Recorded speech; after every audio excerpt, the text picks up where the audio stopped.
Thank you so much for joining me for Daily Spark with Dr. Angela. I am your host, Dr. Angela Buckchester. You know what I like to do on my show. I want to enlighten you. I want to inspire you. I want to empower you to become your best self. The scripture reminds us that the tongue is a small thing that makes grand speeches, but a tiny spark can set a great forest on fire. And today we want to get you fired up about the book From Beaton to Beach Haven. Its author is William Fortenbaugh, and we can't wait to pick his brain about his book. So go on, get comfy, get cozy, get your coffee or get your tea, because we are about to get started. Good morning, William. Thank you so much for joining me on Daily Spark with Dr. Angela. Hello? Thank you so much for joining me today. We're so glad that you are here. Now, before we start talking about your book, as is the custom here on the show, we give all of our guests an opportunity to introduce themselves to perhaps a few people out there that are unfamiliar with your work or with who you are. So my first question to you is, what makes you you? What makes William William? Well, the first thing to be said is that I'm a professor of ancient philosophy, and I've been at the university for many, many years. So I tend to be pedantic, but I hope I'm not in writing what I've written. Now, being an author, is that something that you've always wanted to do, or did you find that that was just the next thing that life presented to you? Boy, I'm not that reflective a human being, but I suppose the right answer is it was simply presented to me. I was sent off to Oxford, and I started studying Aristotle there, and I just kept going, found a university, and here I am talking on your program. I love it. Now, the title of your book, From Beaton to Beach Haven, how did you come about such an interesting title? Well, I wanted to indicate two things: where the location of the story that's about to follow, and who the main character is. Now, the location is given in From Beaton's to Beach Haven. That's Upper Barnegat Bay in New Jersey, and it is home for Beaton's Boat Works, where Ghost was built. And then, I want to be clear, Ghost is the main actor in this book. The book is about a sailboat, and hence the subtitle, A Cat Ghost. Ghost was a beautiful, fast, traditional A-cat, 47-foot mast, dark green hull, and when you saw this either in live time or in a movie, what you saw was Ghost on the move. And indeed, a reader in California, whom I have never met, wrote to me and said that toward the end of the book, he thought that Ghost would start speaking in the first person. That's a wonderful comment. It confirms that my focus was on Ghost. Okay. It's always really nice when people do leave something positive about your book. Now, speaking about reviews, we noticed that there is a review on one of the most popular sites that says that your book is fast-paced and hardly ever dull. How did you feel about that comment? Well, the hardly ever dull pleases me very much. As a person who's spent a life writing on Aristotle, I wanted to do something different before it's too if I may make a bad joke, before it's too late. And I began sailing at a very young age, the age of 8. And I thought sailing's a wonderful topic, and it can teach all kinds of lessons. And the subject is not a beautiful human being, but a beautiful piece of carpentry. That's Ghost, the boat. So that's what got me there.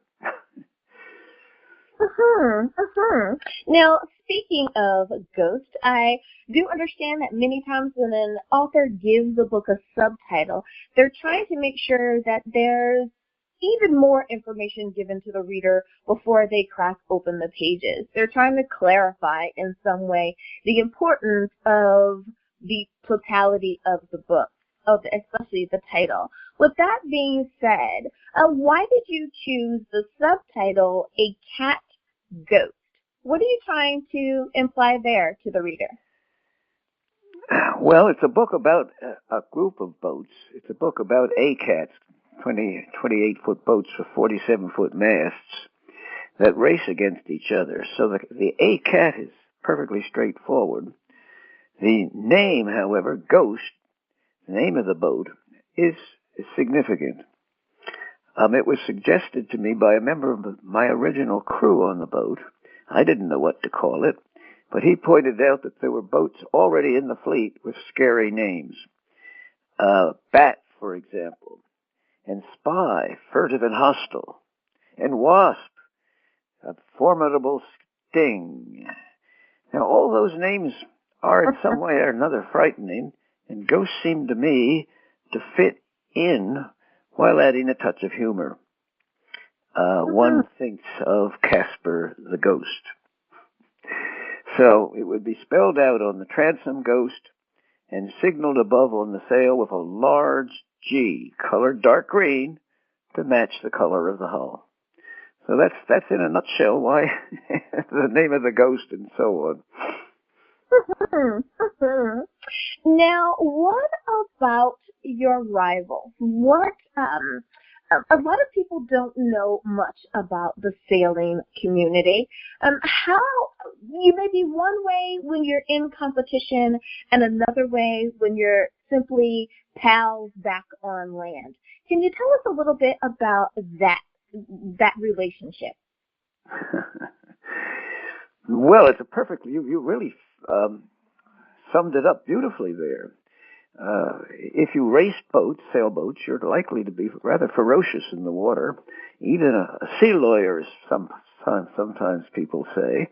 But back on land, one tries to forget all the heat of the race and enjoy a drink together, and goodness knows whatever we'll do. In the book, I do take the time out just to point out, though, that when the class was first founded in 1923, more or less, already at the start there was rivalry, and new boats were being built, and there was suspicion that the newer boats would be faster. Well, one of them did turn out to be faster, and the same boat builder decided to make another boat for a competitor, and he was very, very careful to write the first owner not to show the plans for the new boat, not to show them to anyone, hide them, was his word, I think. And he even referred to the enemy camp. Well, that seems to me to be a great overstatement. But the fact is, he did come out with a brand new boat, and it turned out to be slower because he changed the rig, the mast, and the sail setting. And so he got his comeuppance when he thought he was going to be cute and smart. He came out with mud on his face. Or perhaps I should say salt water on his face. Okay. I love it.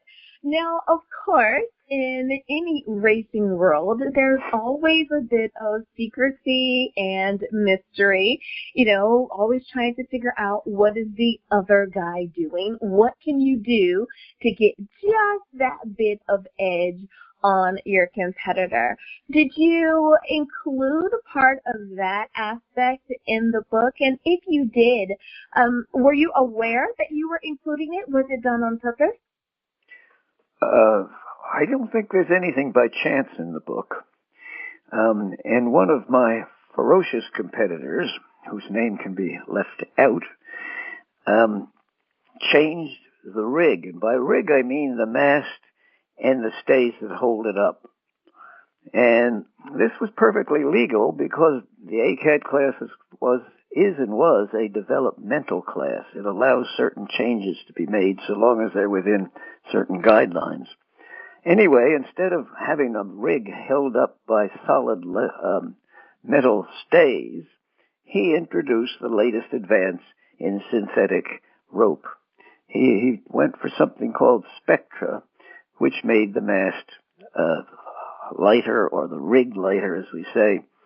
That should have been no surprise when it happened, but it was a surprise, at least to me and to the rest of my team. We were forced to make the change along with all the other ACATs from metal to spectra, hence an improvement, but also an unexpected expense. So that's the story. I love it. William, it is time for us to go to a break. But before we do, if you could please remind everyone, what is the title of your book? Where can we get a copy? And how do we stay in contact with you? All right. The book is called From Beatons to Beach Haven. It's available on Amazon under my name, and I dare say it's available in other bookstores, and that's about my name is Fortenbaugh, and you can easily get hold of me on my email, which is 410B, stop with a B, at scarletmail.rutgers.edu. It's an odd email address. I love it. Alrighty, listeners, now you know where you can get a copy of the book. We'll be back.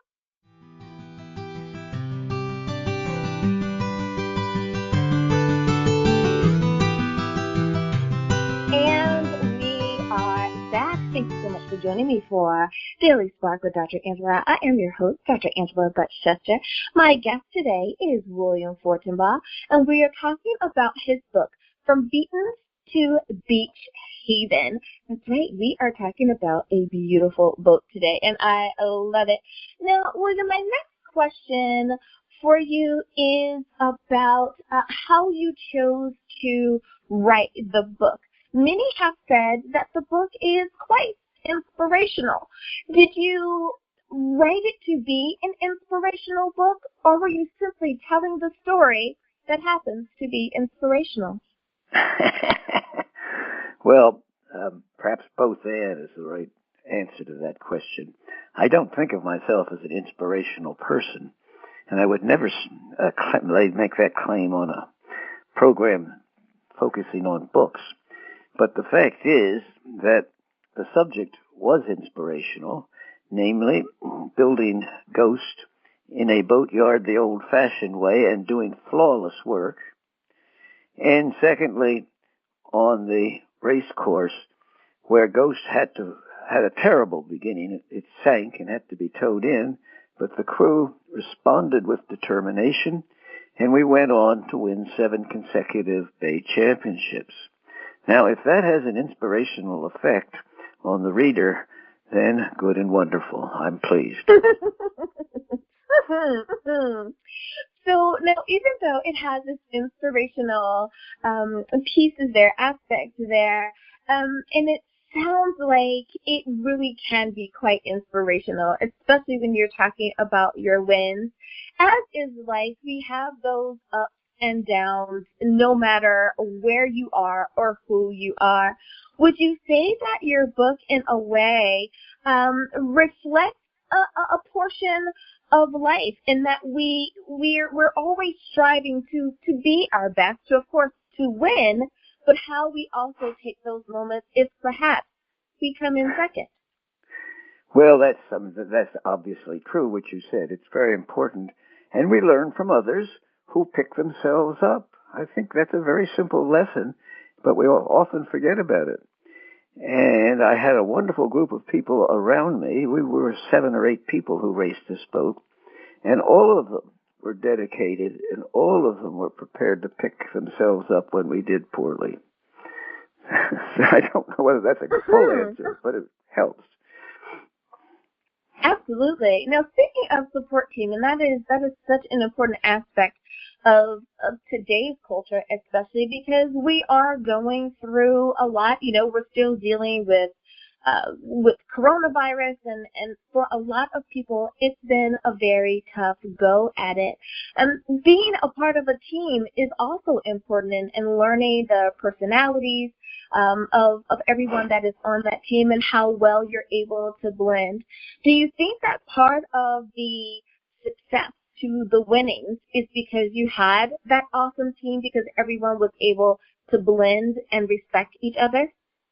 Oh, absolutely. That's true. We almost all of us knew each other before we got started. So we all knew that we could get along well, and we all knew we were decent sailors. So that we had that in common, and it made us work together very well. But I do want to just remark, it's almost fun. This first day when we went out and tipped over and had to be towed back in, how did we rectify that problem? Well, we had to work on the boat, we had to get the water out and all that thing. But one of my crew members said, we just didn't have enough weight on the boat, and I know where to get it. So we went to a local yacht club, Seaside Park Yacht Club, and brought out a chap who was well over 225 pounds, probably 250 at the lightest. Brought him on board, and it made a huge difference. So that's not personality, that's real flesh making a difference. You are so right, and I chuckle because I know usually we think of things of, you don't want to weigh yourself down, you want to make sure that you're as light as possible so you can be really fast. But when we think about it, everything needs to be in balance, right? And sometimes you do need to add a little something to put yourself in balance. I love that. Now, of Yacht Club, and I'm going to try to make this as short as possible so you can give us a long answer if you like. I'm going to say it this way. Yacht Club, songs about beer. How did that go over? Well, yacht clubs are famous for beer, at least the racing crowd. Some of the yacht clubs are so snooty they have other people who wear white clothing and play tennis. But I belong to the other group who are used to having wet pants. And we always enjoyed ourselves, especially after the race, but even during the race. We had a favorite song that we sang, the Rheingold Beer Song. And it was, well, we used it on many occasions. And there were some complaints issued about it, namely that we shouldn't sing about beer at a yacht club, especially during the prize awards. But we did. And one day the committee came to us and said, you've got to stop that. You can't go out there. And this was really stupid. First of all, because the song is well known, it would be almost impossible to stop kids in the 1990s from singing this song. And secondly, because the song, rather than being degrading in any way, was really an upgrade for the yacht club. It is a tune of Emil Waldteufel's Studentenwaltz. And the beginning of it, how does it go? My beer is Rheingold, dry beer. Think of Rheingold whenever you buy beer. And on it goes, and on it goes. And we could get a whole group of people singing, which could disrupt the award ceremony, but damn it all, have fun.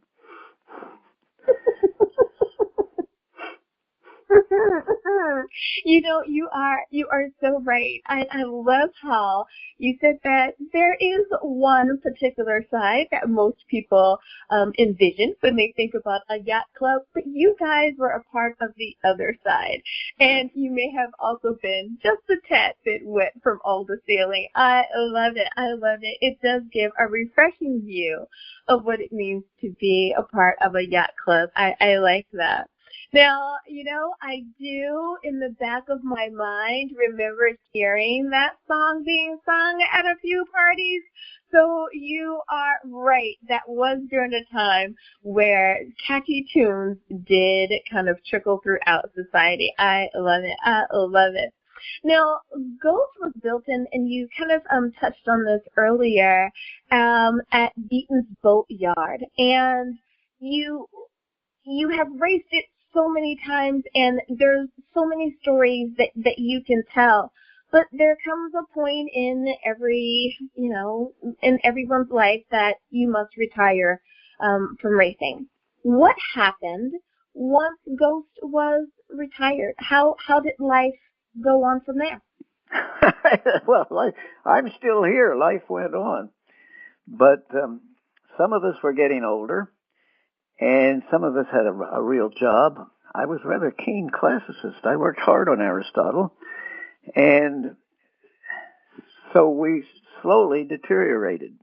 And that's all right. We knew our time had come, and we were quite prepared to, at some moment, leave Ghost.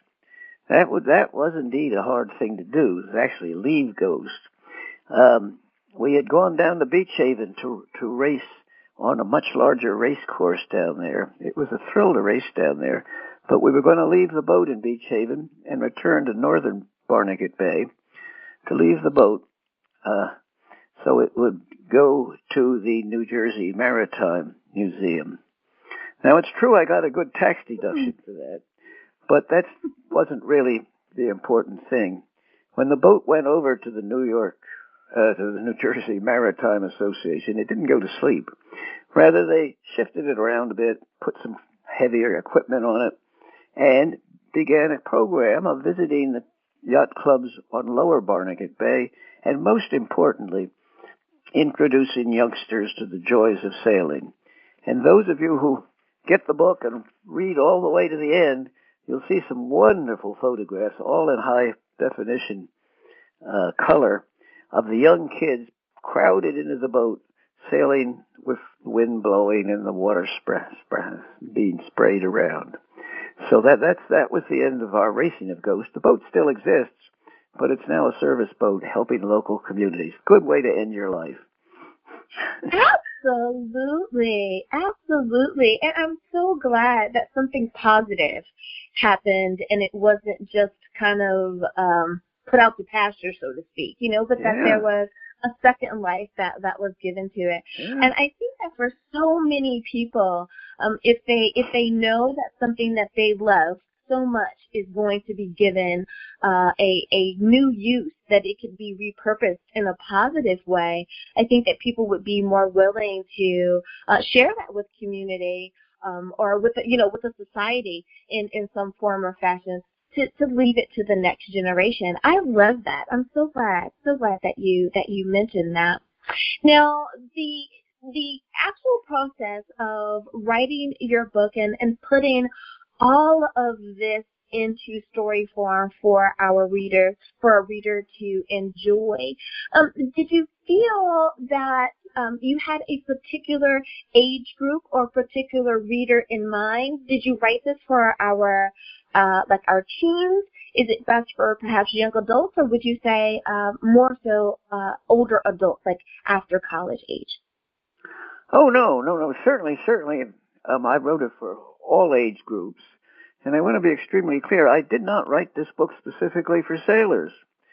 The opening part shows a great deal about boat organizations and the building of boats, and then moves on to actually using the boats. But no, it's not meant to be pigeonholed very easily, because the people in it are funny on occasion or even angry on occasion, but not very often. Oh dear. Nope. It's not pinpointed towards anybody. I really think it's a rather universal story. I hate to put it that way. It sounds arrogant almost, but I think it's a universal story. I love it because it sounds like, and I think that many people, just from how you're describing the book, that it is something that can, the parts that that you don't know, it's a great way to let your imagination go along with how you have written the story. And just jump in the story, read the words, and follow the journey from beginning to end and see where it takes you. So I think that that's really, really fun. Now, for someone who may be interested in sailing themselves, do you have any pointers for them? What is the first thing they should do? Well, it depends how old they are, of course. All over the East Coast, there are sailing schools in the summer, and if it means joining a yacht club, they're usually very reasonable for younger people. If you're older, now that's a different story. My father wanted to be a sailor. His two sons, I'm one of them. We became very good sailors. And he wanted to emulate us. And we really never learned to feel comfortable in the boat. But that's all right too. There are boats that are tippy and require a certain balance, and there are other boats which are quite stable. Yeah, and you don't have to drink beer to go on a boat. Just get out there and see the water going past. I'm serious about that. The boat I have now, called a G sloop, a governor's class sloop, cuts through the water so beautifully that you feel it. You feel yourself under the boat. You can feel the underneath of the boat as it's going through the water. It's a wonderful experience. And if you go just for a sail with a skipper who knows what he's doing, he'll tell you about it, and you'll be glad you went. I have to agree with you. I was so glad that my parents introduced us to so many different things, and in turn, I was able to introduce my son to a different world than what becomes just so run-of-the-mill, if you will. So many times we just get used to the very rat race of it all, kind of like just go to work or go to school and come home, eat, sleep, repeat. And it's like, no, there's a whole world out there. Let's enjoy that and let's have a really great time. So I'm glad it sounds like your father was the same way. Let's have a fun time while we're here on Earth, and I love it. Now, for someone who may be interested in becoming an author, you are you have written this book. The book is a success. So there are many people who want to pick your brain about that. So if you don't mind, I want to ask you just a few questions about that.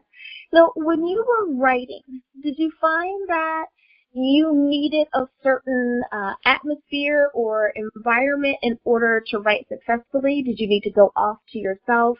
Was morning better than evening? That type of question. Well, it certainly helps to be disciplined. And it certainly helps to get up early when the world's quiet. And that's how I wrote the book, except, of course, that I was keenly interested in the topic, which meant that I could concentrate and get it done. And when I didn't know what to do, I would go down to Beaton's boatyard and say, look, I know how this place fits in the boat, this piece of wood, but tell me about it. And that's important, I think, when you're writing a book and you're not doing quite what you wanted to do. Ask somebody. And I asked a lot of people. And if you read the beginning of the book or the introduction, I disclaim being the author. So many people contributed details to that book. I can claim to be the organizer, but I certainly didn't write the book in the normal sense of write the book. What a mindful way of writing that. I like that because it wasn't just you, but the collective experiences. I love it. I love it. And you're right. We do need to write about those things that we too are interested in, so that the book itself will be interesting and it won't kind of be a snooze fest there. No one wants to read a boring book, so I have to agree with you on that. Well, William, I have so enjoyed my time with you here today, and thank you for coming and visiting with me here on Daily Spark with Dr. Angela and enlightening our listeners today. Before I let you go, though, one last time, can you remind everyone of the title of the book and where can we get a copy? Oh, dear. From Beaton's to Beach Haven. From Beaton's to Beach Haven, which means Barnegat Bay, and Beaton's is a boat yard. And the simplest thing is to go on Amazon. They seem to have sold quite a number of copies. They have second-hand copies. And they'll respond. It's a wonderful book. Don't fuss. Just read it. Absolutely. I love it. Thank you again for being a guest. All right. Well, thank you. All righty. Mm-hmm. And listeners, thank you for tuning in and spending time with us here as well. Be it that you are listening to this on the radio or you caught this on one of the streaming platforms. We appreciate your tuning in. As always, may the Lord continue to shine his face upon you. May you receive his grace and his mercy in all that you do. Until next time, everyone, remember, you are blessed in the Lord. Have a great day, everyone.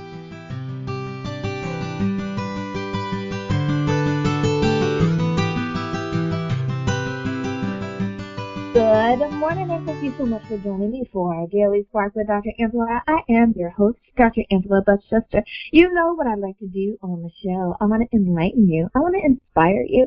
I want to empower you to become your best self. Now, Scripture reminds us that the tongue is a small thing that makes grand speeches, but a tiny spark can set a great forest on fire. And today we want to get you fired up about the book, Why Did Jesus Have to Die? Its author is Conrad. Now, you know what I'm going to tell you to do. Go on, get comfy, get cozy, get your coffee or get your tea, because we are about to get started. Good morning, Chris. Thank you so much for joining us for our Daily Spark with Dr. Angela. I'm so excited to be here, Dr. Angela. It's quite a pleasure. We are excited to have you on the show. Now, as is the custom here, we always give our guests an opportunity to introduce themselves to our listeners. So my first question for you, Chris, is what makes you, you? Well, I can't get going without saying I'm a parent. I have two wonderful kids. I have a wonderful, loving wife, Evelyn. I have two grandchildren now, and I have two more grandchildren on the way. I am so excited. They should be out and about in about 2 months. I'm a geologist. I'm a teacher. And I started off as an atheist, and now I'm a believer. Now, we have talked to a few people that have had that conversion. So, welcome to the Kingdom Lifestyle. We are glad that you decided to join. Now, the second question for you is about being an author. Is that something that you always wanted to do, or did you find that was just the next thing along your life path? I was actually quite a surprise. I was never really into the literature scene. I was a scientist. I loved math and chemistry, geology. It just so happened that the topic needed to be written, and I had the time to do it. So that's why I did it. Absolutely. Now, the title of your book, Why Did Jesus Have to Die? Quite an intriguing title. How did you come about it? Well, it actually started a long time ago. Before I was a Christian, I was confronted by a friend and challenged, saying, how can you believe what you do? You've never even read the book. And so I did read the book, and I was just surprised, stunned, really, that it wasn't what I expected. Totally different, and it did change my life. But I was a geologist. I was, I'll say, confronted many times by my colleagues, saying, how can this be? There's always these creation versus evolution debates, and I always wanted to know why this happened or why that happened, rather than just being told it needed to be. And I remember TV shows where they would talk about Jesus needing to die, but they never really explained it, not very deeply, and so that, I guess, haunted me, and eventually wanted to write about it. Now, when you were writing, did you have a particular target audience in mind? Were you including like teenagers and college students, or would you say that this is appropriate for everyone of all ages? This version is appropriate for people of all ages. It did start off, I was teaching a Bible class, and I didn't know it, but another pastor was in my class, and he hadn't quite heard it the way I'd explained it before, and he asked me for an explanation, a written explanation, and I put one together, and it ended up being 20, 30 pages. But not being the best speller and grammarian, I asked Lulu Publishing if they would edit it for me. And once I did, they said, "Oh, you need to make this into a book." And so that's kind of how it started.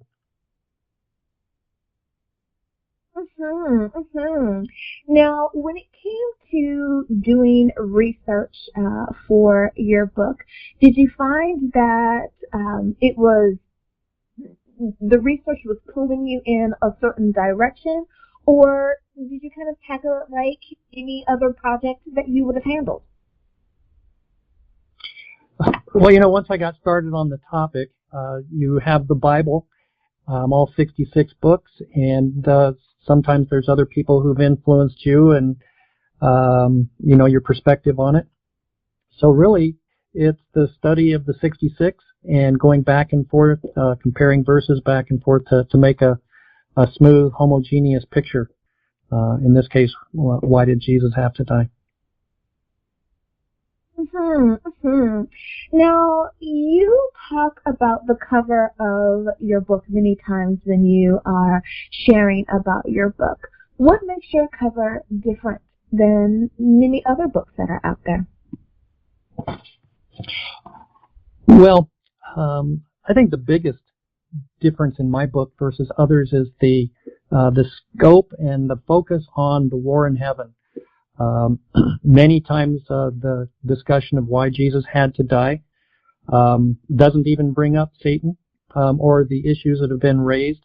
And so I would say in just one word or two, my book focuses on the great controversy and the war and the issues that really brought Christ to the cross.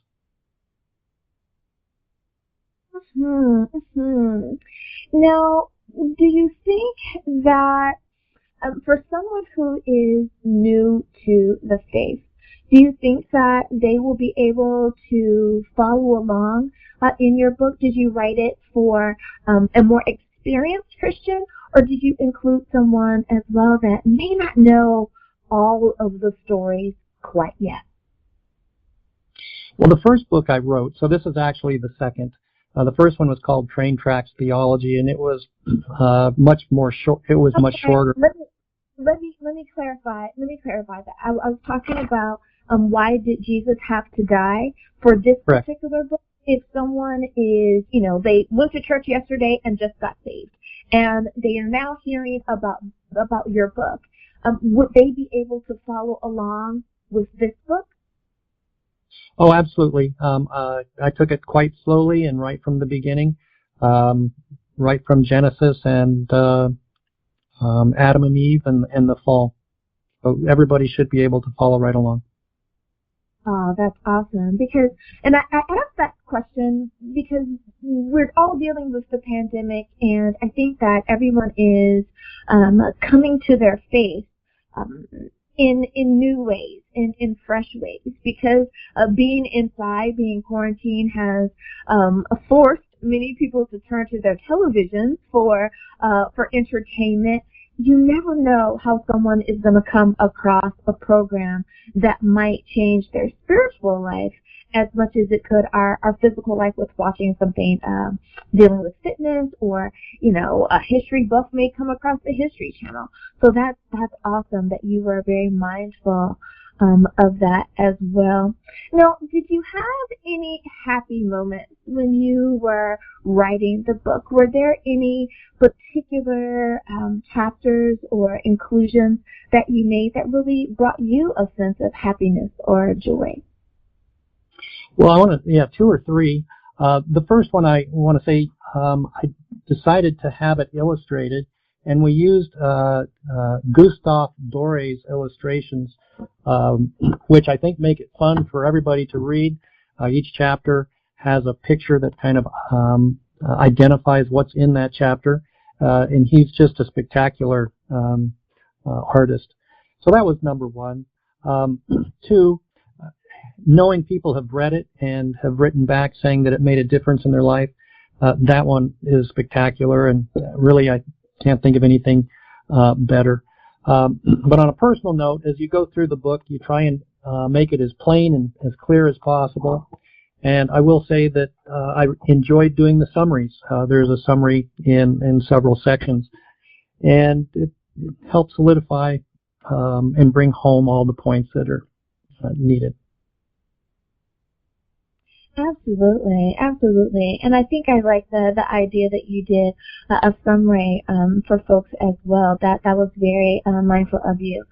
Now, for someone who says, this sounds really interesting, what did you make the purpose of writing your book? What will someone take away? What will they learn having finished a copy of your book?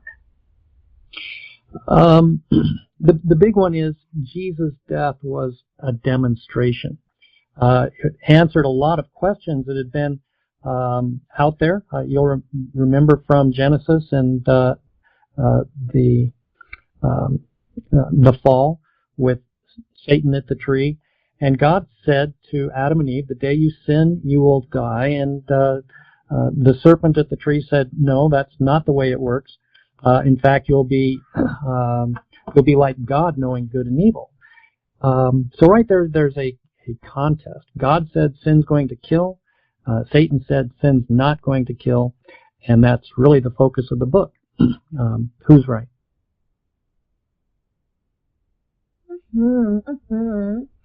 Now, for the author who is a first-time author, there are joys that just you can't imagine, because it's like, I can't believe that I'm a published author.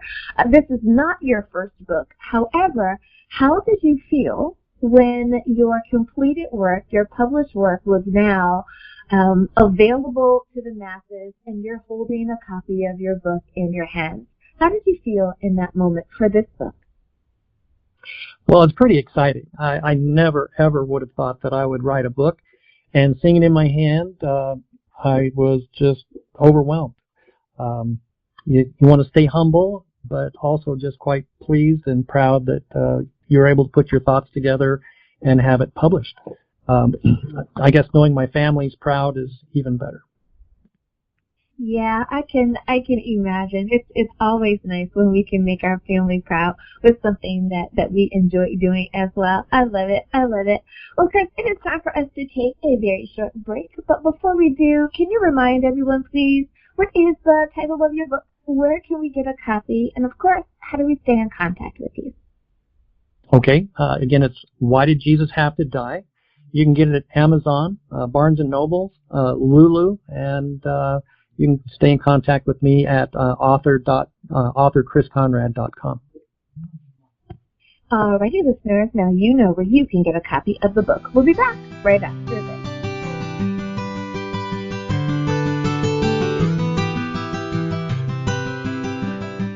And we are back. Thank you so much for joining me for Daily Spark with Dr. Angela. I'm your host, Dr. Angela Chester.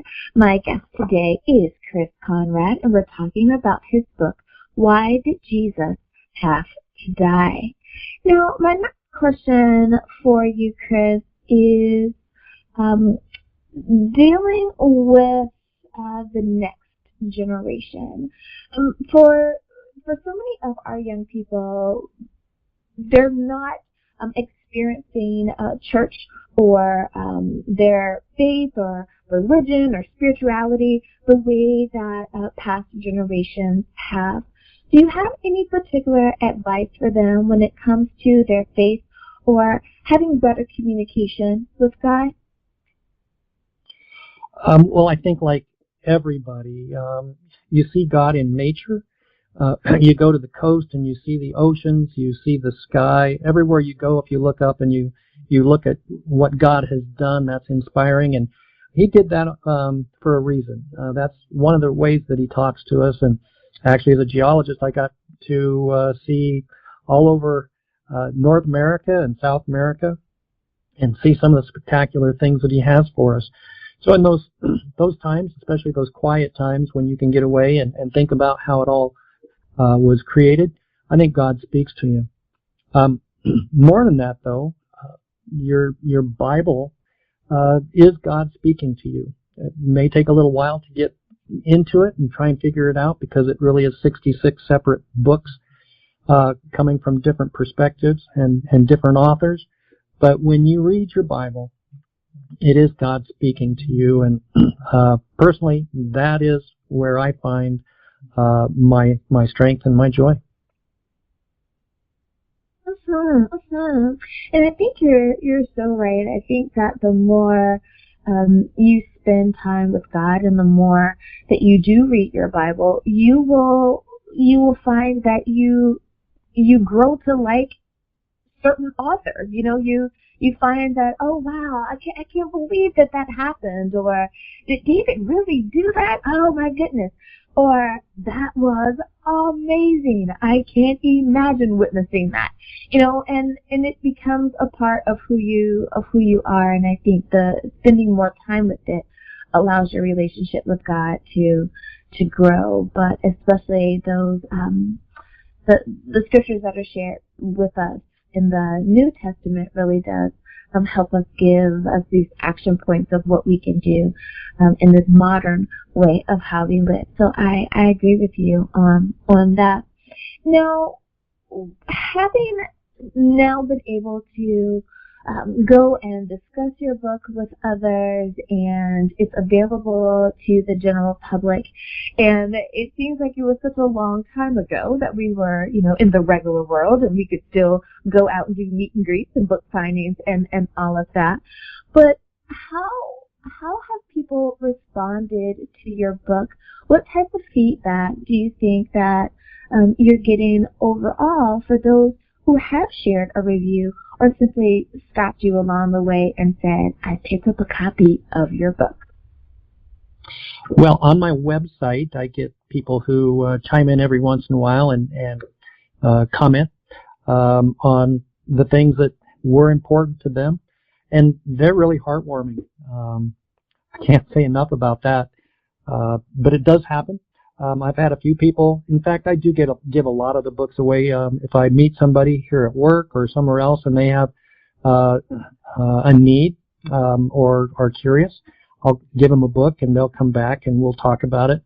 I have Bible studies every week with friends, and we discuss the Bible and other authors' books as well. And just the communication back and forth and really finding out people are seeing a new and better picture of God is just heartwarming, because so many times people they know there's a God, but they don't realize how personal He wants to be, and being able to share a closer relationship with people is hard to put into words. You are so right, and I think that there's a difference, I think, when you come to know Christ as an adult. If you were not brought up in a Christian household, I think exposing children to it at a younger age, it's something that you just kind of grow accustomed to. You're taught the stories in Sunday school. You go on to explore more. As a youth, you get to go to all of these different events and all of that, and then as an adult, you have your adult Sunday school. You have these retreats. You have all of these things that will help you continue to grow in the faith. But if you're a little bit older and you jump right in, it's like, whoa, what do I do now? But having that direction and having the support of your fellow brothers and sisters in Christ around you is such a big help. And I'm glad that you decided to step out and to share, to help make that transition easier for someone who may not have had that growing up in the faith type of experience.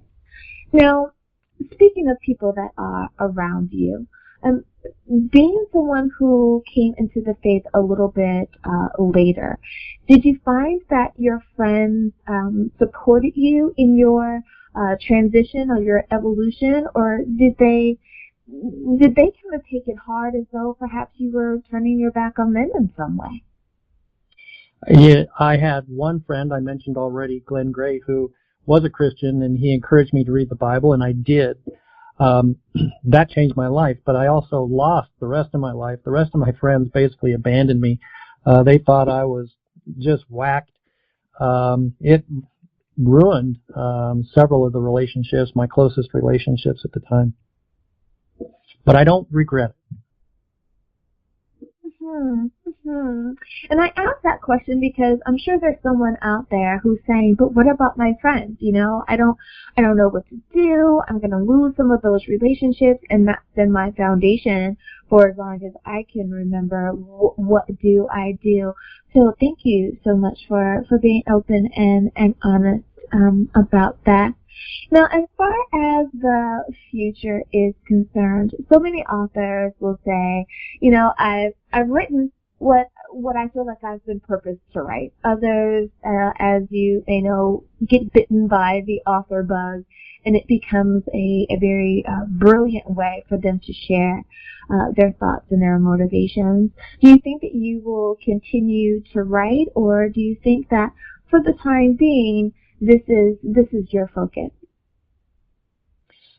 You never know what the future is going to hold. I am planning on making this into a Spanish version.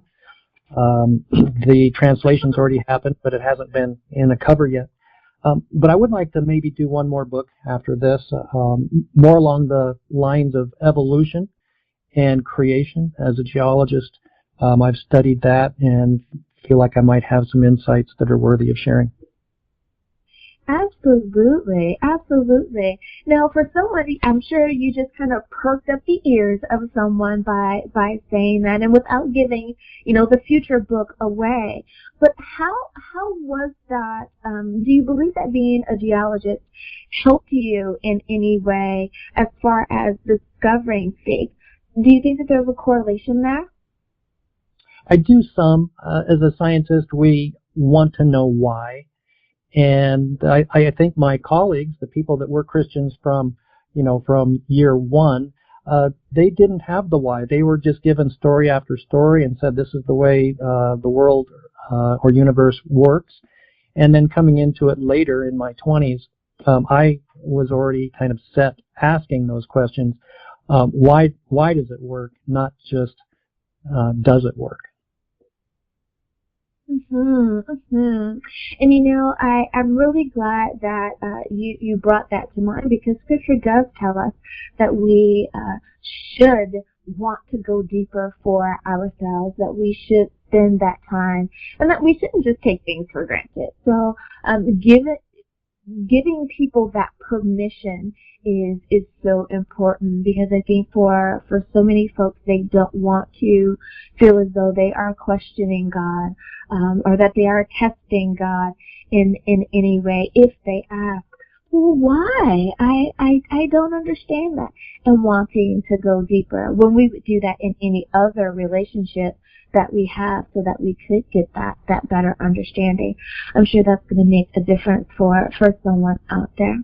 Now, I want to ask you as just some general author questions, because we do have folks out there that want to know how you do your routine and have become a successful author. With that being said, did you find that there was a particular atmosphere or environment that you needed in order to write and really be able to concentrate and focus? I did. I would assume it's pretty similar for many people. I had to be alone to do it. In fact, while I'm doing it, I'm reading at the same time and praying at the same time, and you go over it and say, God, help me understand this, and where is it How can I better explain this? And you have to do that alone. Even my dog has to be out of the room. And that is so cute because, I mean, let's all face it, right? When our dogs or our pets are in the room, we want to interact with them just as much as they want to interact with us. So I can definitely understand that. Now, for so many people, they are challenged with the task of inclusion. What is too much and what is not enough? How far do you talk or go about talking a particular subject? Do you keep digging deeper, or do you keep this particular thing on the surface? Did you find that in wanting to share and make people fully understand your own discoveries, did you have a test of trying to decide how far to go on each particular chapter? Good question. It's important to know your audience and who you are writing for. I did teach for about 17, 18 years, both from third grade all the way up to college.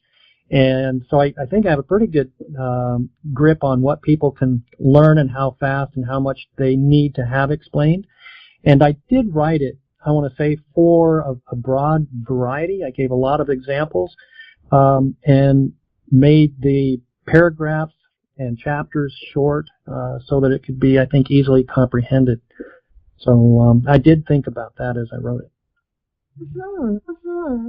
Now, as far as reading the book is concerned, do you suggest that people read it from cover to cover, or can they simply open it and start with chapter next? What do you suggest? Well, I think starting the first chapter is good. And if you want to jump past that, it really does set the tone for the book. You can always go to the summary chapters, and that might be enough for people as well. But the book is a whole. I think it would be best to read from front to back. It's done in 4 different sections, and so it does repeat itself just a little bit. But I would suggest that you read it front to back and skip around and look at the pictures and at least see the summaries. Absolutely, absolutely. And I don't think there's ever anything wrong with kind of repeating just a little bit. Sometimes we need that repetition to make sure that we have grasped the concept, that we're holding on to that information. The same way that they do if we were watching, a television show that has episodes. They give you just a brief little summary of what happened last week so that you go, oh yeah, I remember that, so that you can move forward. So that was maybe a subconscious thing that you did there, but I love that you did it just the same. So before I let you go, if you can, please, can you remind everyone what is the title of your book, where can we get a copy, and of course, how do we stay in contact with you? Again, it's Why Did Jesus Have to Die? The subtitle is It's Not What You Think. You can find it at Amazon, Lulu, Barnes & Noble, and you can stay with me, contact me at authorcconrad.com. I love it. Thank you again for being on the show today. My pleasure. Thank you very much. Mm-hmm. And listeners, thank you for spending time with us here today as well. I hope that we have enlightened, inspired, and empowered you to be your best. As always, may the Lord continue to shine His face upon you, and you receive His grace and His mercy in all that you do. Until next time, everyone, remember, you are blessed in the Lord. Have a great day, everyone. Bye-bye.